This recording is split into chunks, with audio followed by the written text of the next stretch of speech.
Para entender el proceder del gobernador Rubén Rocha Moya, debemos remontarnos a sus años como rector de la Universidad Autónoma de Sinaloa. Ahí está la hemeroteca que da cuenta de sus contradicciones, pragmatismos y revanchismos políticos, también de sus intentos para acumular todo el poder desde la rectoría, las mismas estrategias de control que décadas después se convertirían en el sello de su etapa como gobernador. Rubén Rocha Moya inició su mandato como rector de la Universidad Autónoma de Sinaloa el 8 de junio de 1993. Fue elegido mediante el voto unitario de alumnos, maestros y personal administrativo de la máxima casa de estudios. No era el candidato favorito del rector saliente, David Moreno Lizárraga. Sin embargo, Rocha se impuso al candidato oficial y ganó la rectoría. Cuando David Moreno Lizárraga inició su periodo como rector en 1989, nombró a Rocha Moya como su secretario general. Sin embargo, fue Rocha quien acaparó la atención de la prensa. Los universitarios, además, conocían y respetaban su pasado como líder estudiantil. Es por eso que Rocha Moya se vislumbraba como el favorito para suceder a Moreno Lizárraga, pero el rector tenía otros planes. A mitad de su administración, Moreno Lizárraga tomó la decisión de despedirlo, creyendo quizá que de esa manera cortaba el impulso que su secretario estaba tomando de cara a la sucesión rectoral. Rocha no tuvo más remedio que aceptar la decisión de su jefe. El rector tiene facultades para invitar a formar parte de su gabinete y tiene facultades para retirar, declaró Rocha a la prensa. Aunque años después Rocha Moya y Moreno Lizárraga limaron asperezas, lo cierto es que en aquellos tiempos la relación de amistad sufrió una fractura que parecía insalvable y en su lugar se fueron almacenando rencores políticos. Durante su campaña, Rocha Moya enarboló la bandera de la lucha contra la corrupción dentro de la universidad, pero en la práctica le sirvió para deshacerse de sus detractores políticos, defenestrar al grupo de David Moreno Lizárraga y posicionar a sus aliados, compadres e incondicionales en puestos claves dentro de la UAS, tal como lo haría 3 décadas después en la gubernatura de Sinaloa. Al llegar a la rectoría, desconoció a viejos compañeros de lucha, silenció con amenazas de demandas y cárcel a sus detractores y acaparó todo el poder para cambiar las reglas del juego, garantizarse impunidad al dejar la rectoría y ascender en su carrera política. Una de las primeras medidas de Rocha Moya al llegar a la rectoría fue enviar una iniciativa para promover una nueva ley orgánica para la UAS. Si bien la propuesta incluía nuevos preceptos para posicionar académicamente a la universidad, lo cierto es que el punto que más destacó y que más polémica generó entre académicos, políticos y líderes universitarios fue la eliminación del voto unitario para elegir a los siguientes rectores. Rocha llegó a la rectoría gracias al voto universal, pero 6 meses después decidió cambiar el método de elección y propuso que el rector de la UAS ya no fuera elegido mediante el voto unitario, sino por el Consejo Universitario. Incluso proponía que el rector pudiera ser reelegido para un segundo mandato, aunque él no se iba a beneficiar con la reelección, pues en la nueva ley orgánica se establecía que este beneficio solo aplicaría a partir de la siguiente administración. Durante varios meses, Rocha se dedicó a defender su propuesta. Declaró ante los medios de comunicación que la falta de una nueva ley orgánica impedía el desarrollo académico de la universidad.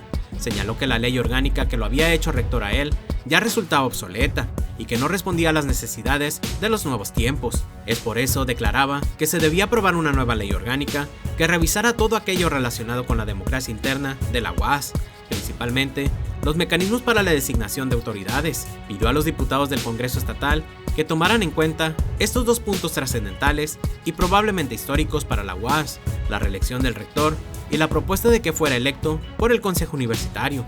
Asimismo, rechazó las acusaciones de sus detractores, quienes indicaban que con la nueva ley orgánica estaba en riesgo la autonomía universitaria y que el Congreso iba a poder meter sus narices en la revisión del estado financiero de la UAS. Rocha descartó que esto pudiera ocurrir y reafirmó que solo la Contraloría Social, integrada por miembros destacados de la sociedad sinaloense, podría revisar las cuentas universitarias. Los ánimos entre los líderes universitarios que acompañaron a Rocha en los viejos tiempos comenzaron a caldearse, pero al rector no le importó. Todos los cambios traen reacciones consigo, dijo a la prensa, y pronunció una frase lapidaria contra aquellos que buscaban la permanencia del voto universal para la elección del rector en la UAS. Es tarea primordial terminar con las prácticas populistas. Criticado por cambiar el mecanismo de elección que lo había llevado a él mismo a la rectoría, Rocha Moya acudió al cinismo del que se sabe atrapado y sin salida.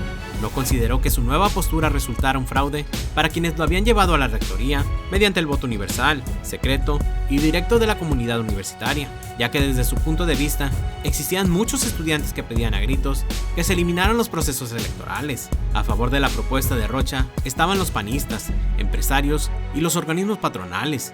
También le expresó su respaldo el entonces dirigente sindical de la UAS, Aarón Quintero Pérez, quien confió en que la nueva ley orgánica terminara con, parafraseando a Rocha, los mecanismos electorales populistas y se elevara en cambio la calidad académica en un nuevo ambiente universitario.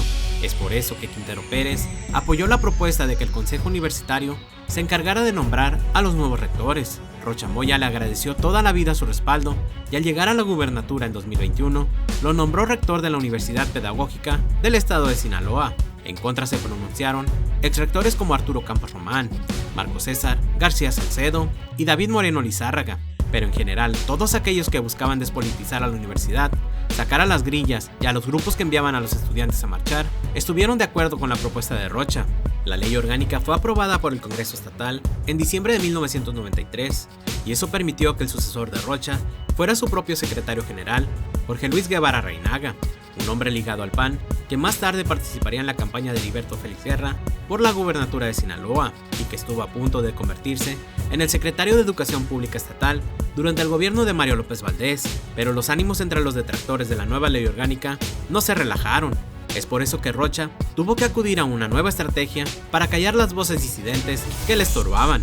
Rocha reconoció que los grupos políticos al interior de la UAS no se debilitarían o desaparecerían con la aprobación de la nueva ley orgánica. Sin embargo, les lanzó una última advertencia. Lo ideal sería que se convirtieran en grupos preocupados más por el quehacer académico en lugar de andar en política buscando el poder. Estos grupos ligados al exrector David Moreno Lizárraga hicieron caso omiso de su advertencia y las consecuencias iniciaron en los primeros meses de 1994. Rocha acusó públicamente a los exfuncionarios de la anterior administración rectoral de diversos actos de corrupción. Empezó con dos de ellos, Victoriano Martín Martín, exdirector de Construcción y Mantenimiento de la UAS, y Enrique Rangel Ayón, coordinador de la zona norte de la universidad. A ambos los acusó de haber usado dinero de la UAS para realizar diversas compras de carácter personal, e incluso de haber realizado viajes de placer al extranjero a costa del presupuesto universitario.